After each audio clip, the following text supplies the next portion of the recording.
나는 누구의 친구인가라는 제목으로 말씀 전하도록 하겠습니다. 오늘 본문은 빌라도가 예수님을 재판하고 십자가에 내어주는 장면들이 담겨져 있습니다. 마치 예수님은 법정에선 피고인이고 유대인은 기소하는 검사, 빌라도는 판결하는 판사와 같습니다. 오늘 본문을 먼저 나누기 전에 좀 이해할 부분이 있는데요. 빌라도가 재판하고 대화하는 내용들을 살펴보면 계속해서 관정으로 끌고 가고 또 관정에 다시 들어갔다 나왔다 하는 모습들이 반복되는 것들을 볼 수 있습니다.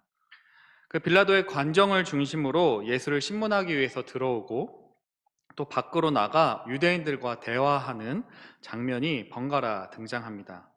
이것은 요한복음 18장 28절에 유대인들이 이방인의 집에 들어가는 것을 더럽혀진다고 생각했기 때문입니다. 다시 말하면 하나님 앞에 정결하기 위해서 정결하기를 소망했지만 그들은 실상 하나님의 사랑하는 아들을 죽일 음모와 계획을 짰다는 것을 우리에게 또 보여줍니다. 유대인들은 알지 못했습니다. 자신들이 무슨 짓을 저지르고 있는지 알지 못했습니다. 유대 종교 지도자들은 예수님을 그냥 죽이는 것이 아니라 십자가 처형을 하기를 원했습니다. 사실 유대인의 처형 방식은 십자가가 아니라 돌을 던지는 것입니다. 사도행전 7장에 보면 스데반을 돌로 쳐 죽이는 것을 알 수 있습니다. 그렇다면 그들은 왜 그렇게 십자가형을 하기 원했던 것일까요? 그것은 십자가는 로마 제국에 저항하는 자들의 사형틀이었기 때문입니다. 다시 말하면 예수를 십자가에 못 박음으로써 예수님을 따르는 그 세력들, 그 무리들을 억누르기를 원했기 때문입니다. 그 당시에 영향력 있던 예수님을 십자가 처형함으로써 그 반발을 막기 원했던 것입니다. 너희가 따르는 그 예수를 믿는다면 너희도 로마로부터 핍박을 받게 될 거야 라는 의미였습니다. 게다가 십자가 처형은 신명기 21장 23절의 말씀처럼 율법에서 하나님의 저주의 표시로 여겨졌습니다. 나무에 달린 자마다 저주를 받을 것이다. 예수를 하나님의 저주받아 죽은 자로 낙인 찍음으로써 예수님을 따르고 있던 자들을 막는 탁월한 방법이었습니다. 그들은 매우 영리하고 교활한 계획을 세웠습니다. 그런 상황 속에서 오늘 빌라도는 예수님을 만나게 됩니다. 예수님과 대화했고요. 예수님께 질문하고 답변을 듣는 중에 예수를 죽이려고 하는 유대인들의 의견에 동의하기가 어려웠습니다. 그러나 유대인들은 빌라도의 권위, 그 정치 권력을 이용하기 위해서 종교적인 문제가 아니라 정치적인 문제로 탈바꿈하여 빌라도를 조종합니다. 그리고 빌라도는 우리가 잘 아는 것처럼 예수를 내어주는 판결을 하게 됩니다. 빌라도는 예수를 만났습니다. 예수님을 만났지만 온 세상의 주인이고 참된 왕이신 예수님을 만났지만 그는 주님을 만날 그 기회를 놓쳐버렸습니다. 아니, 거절했습니다. 오늘 그의 이야기를 통해 각자에게 깨닫게 되는 은혜가 있으시기를 주님의 이름으로 축원합니다. 빌라도에게 예수라는 인물은 마치 흥미로운 무언가 특별한 인물이었습니다. 예수, 유대인의 왕이라는 제목이 붙은 그 사람을 빌라도는 그냥 지나치기 어려웠습니다. 너는 반역자냐? 이렇게 질문하며 네가 유대인의 왕이냐? 이렇게 질문했습니다. 당신을 고발하는 저들의 증언이 들리지 않냐? 내가 너를 내어줄 권한이 있는 것을 알지 못하느냐? 예수님께서는 죽을 수도 있는 상황 속에서 비굴하거나 두려움에 떨지 않으셨습니다. 자신과는 다르게 권력 앞에서도 당당한 그의 모습에 빌라도는 호기심이 생겼을 것 같습니다. 또한 예수님은 자신의 나라는 이 땅에 속한 것이 아니라고 말했습니다. 자신이 하나님의 아들이라고 말했습니다. 주변 사람들이 그를 하나님의 아들이라고 이야기했습니다. 만약에 정말로 그가 하나님의 아들이라면, 신의 아들이라면 어떻게 해야 되지? 내심 불안해기도 했을 것입니다. 마태복음 27장 19절에 자신이 아내가 했던 말도 생각났을 것입니다. 그 사람은 선한 사람이에요. 개입하지 마세요. 지난밤 그 사람에게 끔찍한 일이 생기는 꿈을 꿨어요. 빌라도는 계속해서 예수가 정말로 사형당할 만한 죄목이 있는지 알고 싶었습니다. 그와 대화를 나눕니다. 질문합니다. 그리고 대화를 하면 할수록 분명한 것이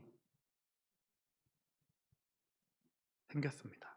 그것은 예수님은 죄가 없다. 예수님은 사형당할 만한 죄가 없다는 사실을 그는 분명하게 알게 되었습니다. 요한복음 18장 38절에서도 아무 죄도 찾지 못하였다 이야기하시고 19장 4절 또 6절에 나는 그에게서 죄를 찾지 못하였다고 3번이나 반복하여 거듭 힘주어 이야기합니다. 3번이나 예수의 무죄를 증언할 뿐만 아니라 마태복음 27장 24절의 말씀에 보면 이런 말씀이 있습니다.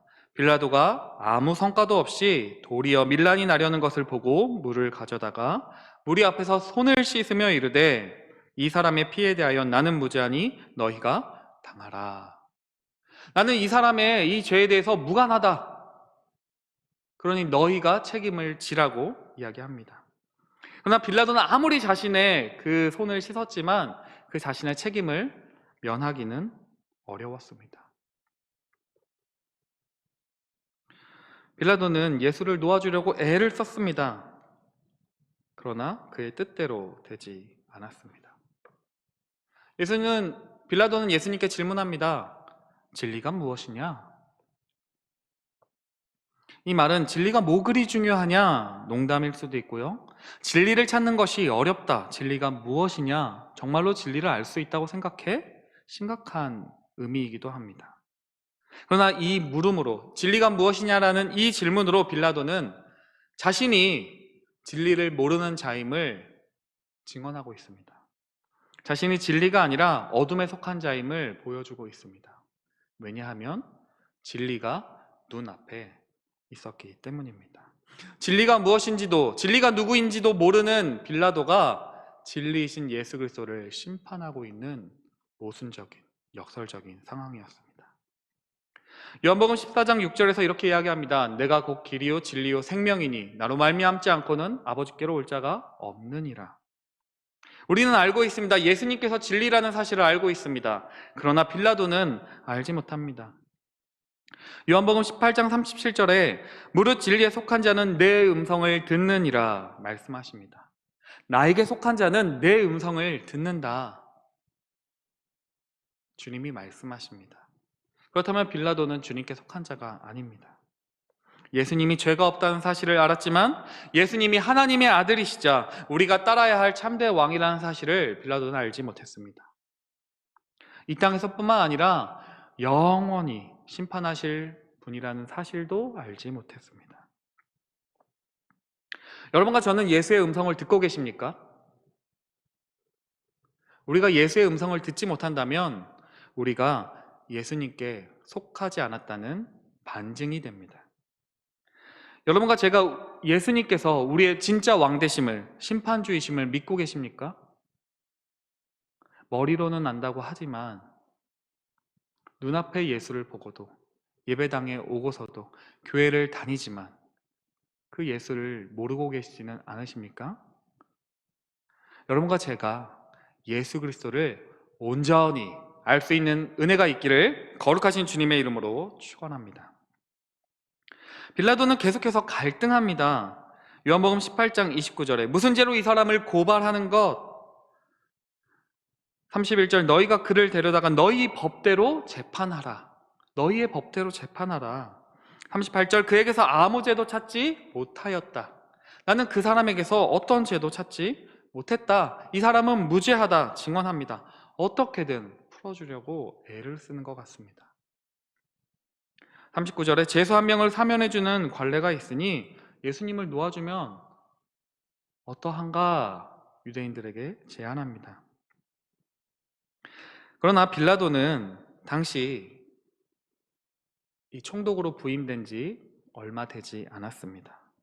주 26년에 총독으로 임명되었다가 주 35년 디베리우스 황제에 의해 로마로 소환되었다는 기록을 살펴볼 때 그의 정치적인 입지가 불안정했음을 추측할 수 있습니다.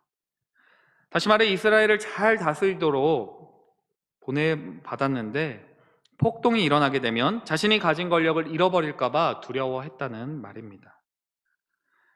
오늘 본문이죠. 7절과 8절에 빌라도의 손을 빌리지 않고도 예수를 죽일 수 있다고 유대인들이 말합니다. 오히려 이런 예수를 살려준다면 빌라도 당신의 통치가 원만하지 않을 거야 라며 협박하는 유대인들의 모습을 보여집니다. 오히려 빌라도가 유대 당국의 협박을 받아서 어쩔 수 없이 예수를 내어주는 선택을 했던 것처럼 보여집니다. 여러분 어떻게 생각하세요? 어쩔 수 없는 선택이었을까요? 빌라도의 말을 계속해서 들어보면 끊임없이 갈등하는 것을 보게 됩니다. 나에겐 아무 죄가 없다. 난 그에게서 아무 죄도 찾을 수가 없다. 나와 상관없는 일이다. 너희 법대로 재판하라. 좀 무언가 애매모호하게 계속 말하는 것처럼 들립니다. 여러분과 제가 언제 애매모호하게 말하세요? 잘 모르거나 아니면 책임지기 싫을 때. 책임지기 싫을 때 우리는 그런 것도 아니고 저런 것도 아니고 잘 제대로 얘기하지 않습니다. 빌라도는 이 일에서 발을 빼고 싶었습니다. 분명히 예수가 무죄하다는 사실을 알았지만 이 문제에서 자신의 발을 빼기 원했습니다. 유대 당국의 요구에 진퇴양난에 빠진 것처럼 앞으로도 갈 수 없고 뒤로도 머물 수 없는 꽉 막혀버린 도로 위에 놓인 차처럼 빌라도는 그렇게 서 있는 것처럼 보여집니다. 빌라도는 예수가 하나님의 아들로 불려지는 것도 두려웠던 것 같습니다. 계속해서 예수를 놓으려고 애를 씁니다. 그때 빌라도가 하나의 카드를 제시하죠. 그것은 바라바를 놓아주든지 아니면 예수를 놓아주기를 원하느냐. 이 제안은 예수를 풀어주기 위한 결정처럼 보여집니다. 그러나 사실은 여러 가지 수를 고려한 빌라도의 책략이었습니다. 그는 바라바와 예수를 동일한 범죄자로 취급하며 고소자들의 마음을 다독이는 것 같습니다. 또한 책임을 그들에게 넘깁니다. 바라바를 놓아주기 원하느냐 아니면 예수를 놓아주기를 원하느냐. 그러함으로써 그는 양심의 가책을 받지 않아도 되었기 때문입니다. 마음속으로는 예수님이 죄가 없다는 사실을 알았지만 어쩔 수 없는 상황 가운데 선택권을 그들에게로 내어줍니다. 결국 유대인들은 요한복음 18장 40절 말씀처럼 그들이 또 소리질러 이르되 이 사람이 아니라 바라바라 하니 바라바는 강도였더라.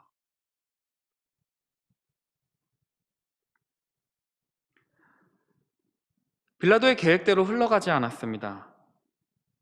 그냥 자신이 이렇게 카드를 제시하면 그대로 될 줄 알았지만 그가 원하지 않는 삶의 방향대로 흘러갔습니다. 빌라도의 계산은 실패했습니다. 형식적으로는 압박에서 벗어나려고 노력했지만 자신에게 발목이 잡혀버립니다. 진리가 무엇이냐? 묻던 빌라도. 진리이신 예수를 눈앞에 두고도 거짓을 선택한 꼴이 되었습니다. 주님은 말씀하십니다. 나를 내게 넘겨준 자의 잘못이 훨씬 크다. 19장 11절 말씀이죠. 나를 내게 넘겨준 자의 죄는 더 크다. 이 말이 무슨 말입니까? 그들의 죄가 더 크다. 빌라도 너도 죄가 있다.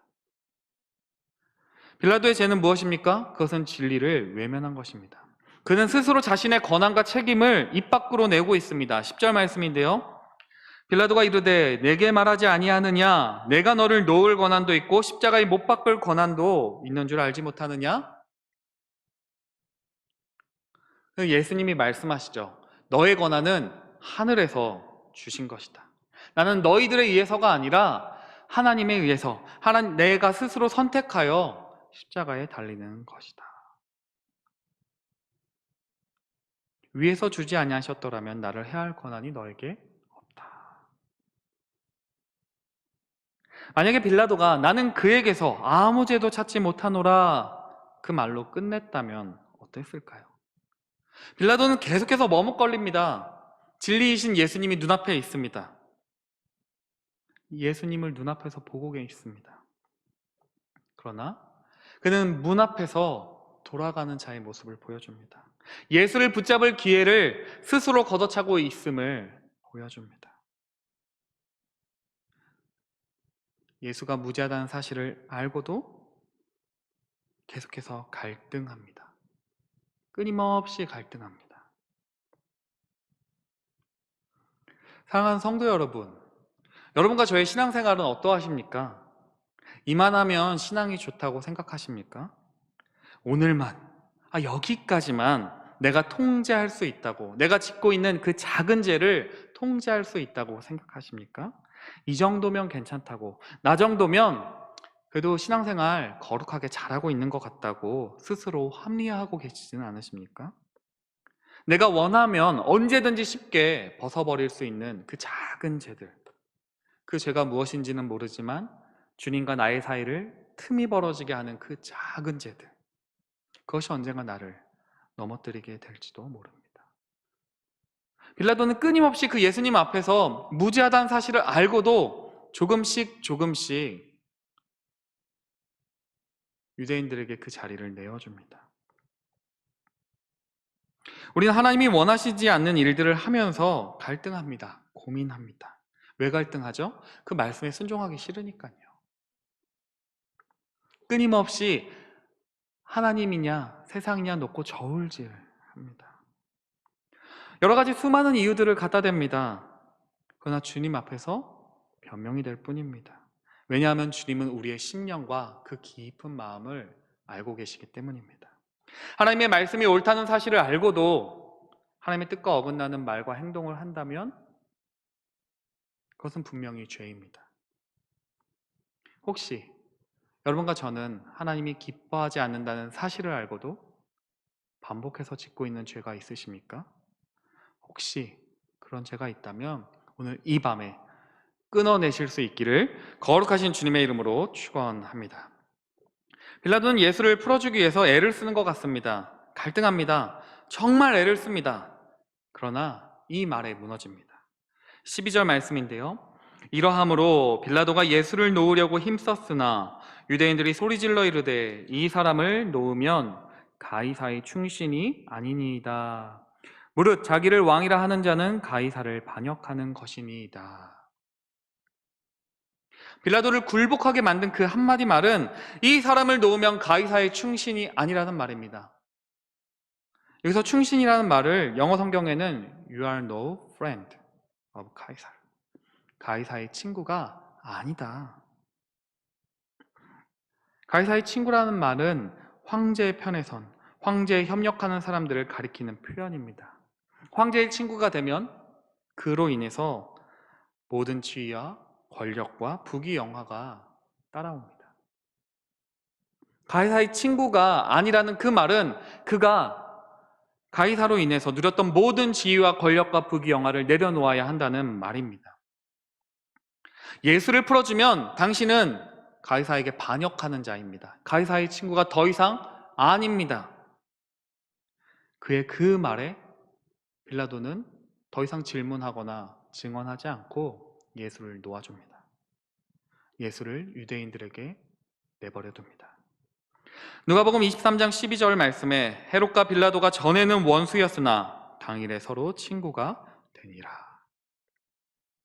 이전까지 서로 으르렁거렸던 헤롯과 빌라도가 그날 서로 친구가 되었다고, 절친한 친구가 되었다고 표현하는 것입니다. 저는 정치는 잘 모르지만 정치가들이 자신의 이해관계에 따라서 얼마든지 자신의 신념을 바꾸는 것들을 보게 됩니다. 정치인들이 아무리 내가 이런 것들을, 이런 진리를, 이것이 옳다고 여겨지는 어떠한 신념들을 주장한다고 해도 결국 그가 마지막에 내리는 선택이 그가 어떤 신념을 갖고 있는지를 보여줍니다. 그리고 대부분 자신에게 유리한 쪽, 자신에게 이득이 되는 쪽으로 선택하는 것들을 보게 됩니다. 빌라도도 딱 그러합니다. 예수의 무죄함을 알고 있었지만, 그는 끊임없이 갈등했지만, 풀어주려고 애를 썼지만 결국 자신의 지위와 권력과 부귀영화를 내려놓아야 하는 그런 상황 가운데서 예수를 버려버립니다.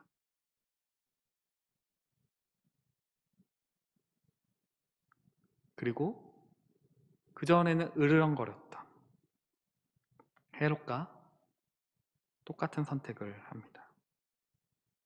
유대인들의 요구, 아니 강압적인 그런 압박은 예수님이 아니라 가이사를 선택하게 했습니다. 빌라도는 자신의 선택에 책임지고 싶어 하지 않았습니다. 그러나 그가 내렸던 선택은 그의 마음을 알게 했습니다. 마가복음 15장 15절 말씀인데요. 빌라도는 무리를 만족시켜주고 싶어서 바라바는 풀어주고 예수는 채찍질한 후에 십자가에 못 박도록 넘겨주었다. 무리를 만족시키고 싶어서 결국 예수를 십자가에 못 박도록 넘겨주었다. 그가 아무리 무죄함을 주장했지만 그는 죄 없는 예수를 채찍질합니다. 십자가에 넘겨줍니다. 자신의 입지가 흔들리는 것이 불안했던 그는 자신의 자리를 지키려고 선택합니다. 그가 예수님과 만나는 그 순간 진리를 맛보았는지 아니었는지 확실하지는 않습니다. 그러나 분명한 것은 빌라도는 그 예수와의 만남을 놓쳐버렸다는 사실입니다. 결국 그가 내렸던 선택이 그가 누구인지 말해주기 때문입니다. 수많은 고민을, 아무리 갈등을 했다고 하더라도 그가 마지막에 내린 그의 선택이 그가 누구인지를 말해주기 때문입니다. 빌라도는 비겁해 보입니다. 무리들의 요구에 숨으려고 했습니다. 그러나 숨을 수가 없었습니다. 결국 무리들의 외침이 이기도록 내버려 둡니다. 그들의 요구대로 주님을 내어줍니다. 아니 버려버렸습니다. 결국 옳은 일이 아니라는 사실을 알았지만 예수를 넘겨주었습니다. 그리고 빌라도는 가이사를 자신의 친구로, 자신의 왕으로 선택했습니다. 유대인들도 이렇게 말하죠. 가이사 외에는 우리에게 왕이 없나이다. 가이사 외에는 우리에게 왕이 없나이다. 하나님의 백성이라고 하는 그 유대인들이 가이사 외에는 우리에게 왕이 없다고 이야기합니다. 참된 왕을 유대인들도 빌라도도 버려버립니다. 이런 빌라도를 보면서 악인이라고 규정하고 싶습니다. 그러나 차마 빌라도를 바라보며 무언가 마음에 하나 걸리는 것이 있습니다. 빌라도를 볼 때마다 하나님과 세상 앞에 저울질하는 나의 모습이 보이기 때문입니다. 예수 그리스도가 죄 없으심을 알았지만 예수님이 누구인지는 알지 못했던 빌라도. 불의임을 알고도, 옳지 않은 일임을 알고도 예수를 세상의 요구 앞에 내어주는, 예수를 버리는 빌라도의 모습. 그 빌라도의 모습이 저의 모습인 것 같았습니다. 그 빌라도의 모습은 결국 하나님과 재물, 하나님과 지위와 명예와 어떠한 사람, 내가 원하는 무언가, 그것을 놓고 저울질하는 저의 모습이기 때문입니다. 빌라도는 분명히 죄가 있었습니다. 그러나 그 빌라도의 죄는 어쩔 수 없는 일이라고 변명해주고 싶었습니다. 유대 지도자들의 틈바구니에 끼어서 오히려 이러지도 저러지도 못하는 불쌍한 인생 아닙니까? 나의 인생을 좀 보세요, 주님. 양심의 가책과 그 신앙적인 양심과 내 생존의 문제, 먹고 사는 문제에 갈등하는 저의 모습과 닮아 있습니다. 누구라도 그 빌라도와 같은 상황이라면 그런 선택을 하지 않았겠습니까? 변명해주고 싶었습니다. 그러나 분명한 사실은 예수님을 처형하는 일에 빌라도의 책임을 면하기는 어렵다는 사실입니다. 빌라도는 분명한 책임이 있습니다. 우리 기울어진 곳에 차를 세워놓을 때 어떻게 하죠? 파킹을 하고 사이드 브레이크를 올립니다. 결코 중립으로 놓지 않습니다. 그런데 여러분과 제가 살아가고 있는 이 세상은 이미 기울어진 운동장입니다. 이미 기울어졌습니다. 우리가 애쓰며 달리지 않으면 뒤로 밀려나게 됩니다.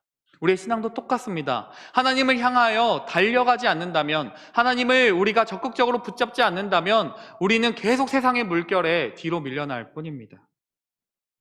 누군가 말했죠. 아무것도 선택하지 않는 것도 선택이다. 꼭 무언가를 선택하는 것뿐만 아니라 아무것도 선택하지 않는 것도 선택이다. 우리의 모습과 똑같습니다. 예수를 선택하지 않는 자는 결국 예수의 반대편에 서게 됩니다. 여러분과 제가 사는 게 힘들어서요. 아니, 나 말고 다른 사람 좀 보세요. 저 사람은 더 큰 죄를 짓습니다. 주님, 나 저 사람 때문에 신앙생활 못 하겠어요. 내가 저 사람 때문에 교회 안 나갈래요. 어쩔 수 없었습니다. 나 주님 버리고 싶지 않았는데 먹고는 살아야죠. 세상에 힘듭니다. 물론 주님은 여러분과 저의 모든 상황을 다 알고 계십니다. 이해해 주십니다. 그러나 우리의 죄가 결코 사라지지는 않습니다. 더 이상 그 말들이, 그런 핑계들이 용납되지 않습니다. 왜냐하면 여러분과 저의 선택이 우리의 마음의 주인이 누구인지를, 나의 친구가 누구인지를 분명히 말해주기 때문입니다. 요한복음 15장 14절에 주님이 말씀하십니다. 내가 너희가 명하는 대로 행하면 곧 나의 친구다. 예수님의 친구는 어떻게 됩니까? 예수님이 명하시는 대로 그 일을 행할 때입니다. 예수님의 친구라면 예수님이 기뻐하시는 일을 행합니다. 우리가 예수님이 원하시지 않는 일들을 하면서도 예수님의 친구라고 말할 수 없습니다. 결국 빌라도는 예수님이 죄가 없음을 알았지만 누려오던 유익을 포기하지 못했습니다. 빌라도가 묻습니다. 진리가 무엇이냐? 그 앞에 예수님이 서 계셨습니다. 빌라도는 진리이신 예수님을 만났지만 외면했습니다. 예수를 못 박는 일에 동참했습니다. 군인들처럼 직접 못을 박지는 않았습니다. 유대 지도자들처럼 적극적으로 십자가에 못 박으시오, 십자가에 못 박으시오 라고 주장하지 않았습니다. 그냥 책찍질하고 내어주었습니다. 그러나 그의 선택은 평생 두고두고 영원히 후회할 만한 선택이었습니다. 결국 그는 이 땅에서의 왕을 선택합니다. 가이사의 친구가 되기로 선택합니다. 여러분, 누구를 선택하시겠어요? 이 땅에서 부귀영화를 가져다 줄 것 같은 세상과 친구가 되시겠습니까? 그러나 예수는 영원한 왕이시자 우리의 구원자 되십니다. 세상의 친구들은, 세상은 나를 얼마든지 필요가 없으면, 쓸모없으면 버릴 수 있어도 예수는 나를 버리지 않습니다. 그런 분과 친구가 되는 것 훨씬 더 큰 이득 아닙니까? 빌라도는 결국 이 땅에서의 왕을 선택합니다. 가이사의 친구가 됩니다. 예수를 십자가에 못 박도록 넘겨줍니다. 그리고 우리도 결국 양자택일의 순간에 놓이게 됩니다. 하나님이냐 세상이냐.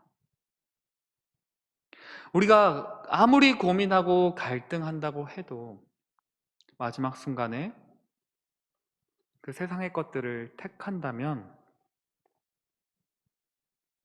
우리는 빌라도와 똑같습니다. 예수라는 인물이 자꾸 신경이 쓰였고 궁금했고 미안하기도 했던, 그러나 자신의 지위를 놓지 못해 결국 예수를 넘겨주는 그 빌라도의 죄. 예수를 만났지만 구원받을 기회, 예수의 친구가 될 기회는 외면하고 말았던 빌라도의 선택. 오늘 예수를 만났던 그 빌라도의 선택이 너무나 안타깝게 느껴집니다. 왜냐하면 우리의 모습과 닮아있기 때문입니다. 사랑하는 성도 여러분, 여러분과 제가 예수님의 친구가 되지 않는다면 우리는 결국 예수님의 반대편에 서게 될 것입니다. 그들의 선택과 말을 통해서 그들의 참된 왕, 진짜 친구가 누구인지 보여주고 있습니다. 그렇다면 여러분과 저의 선택도 우리의 친구가 누구인지 분명하게 보여줄 것입니다. 여러분은 예수님의 친구이십니까? 아니면 가이사, 세상의 친구이십니까? 이 밤에 각자에게 질문해봐야 할 것입니다. 나는 누구의 친구인가? 기도하겠습니다. 하나님, 이 밤에 나는 누구의 친구인가? 빌라도의 이야기를 통해서 생각해 보았습니다. 하나님, 끊임없이 세상 가운데 주님을 저울질하며 갈등합니다. 그러나 마지막에 주님을 택할 수 있도록 주님이 원하시는 뜻대로 주님이 원하시는 일들을 할 수 있도록 도와주시옵소서. 우리 연약한 자들입니다. 날마다 주님을 배반하고 넘어질 때가 많으나 주님 우리를 불쌍히 여겨주셔서 날마다 주님께로 가까이 나아갈 수 있도록 도와주시고 좋은 믿음의 동역자들을 붙여주셔서 날마다 주님이 원하시는 일들을 잘 감당할 수 있도록 우리를 붙잡아 주시고 도와주시옵소서.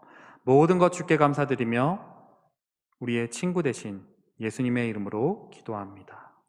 아멘.